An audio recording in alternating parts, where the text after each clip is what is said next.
Tere, olen Karolina, olen Livani sisearhitekt ja olen loonud Rekati esimese etapi näidiskodu. Selle kodu loomisel oli minu eesmärk tuua esile Rekati iseloom ja eripära.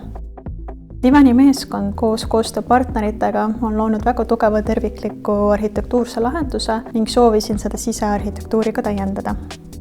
Siin olles soovisin, et kodu külastajad tunnevad ennast hästi, hubaselt ja ka inspireeritult. Kõige aluseks on tasakaal nii materjalide, valguse kui ka mahtude poolest.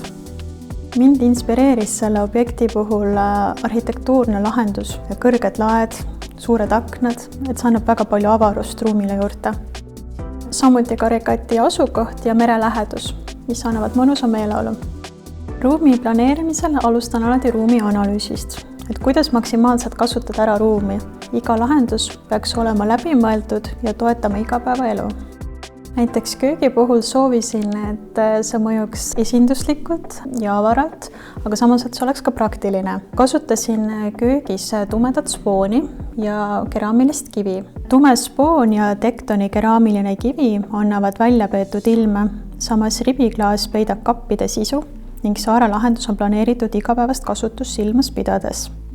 Esikus kasutasin spoonpaneele, mis lisavad soojust ja sügavust.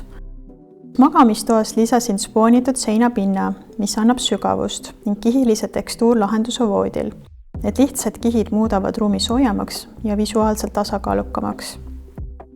Valgus mõjutab ruumi tunnet väga palju. Kasutasin mitut erinevat valgusallikat, et atmosfääri saaks muuta vastavalt vajadusele. Mööblisse integreeritud LED-lahendused elutoas ja kontoritoas loovad õhtusel ajal pehmema meeleolu. Eelistasin ajatud materjale, näiteks tume spoon, mida ma tasakaalustasin heledamate tekstiilide ja materjalidega.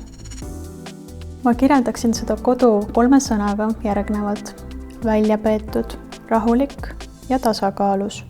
Soovin, et selle kodu elanikud naudiksid selle kodu terviklikkust ja et see ei ole lihtsalt keskkond, vaid see on koht, kus päriselt hea elada.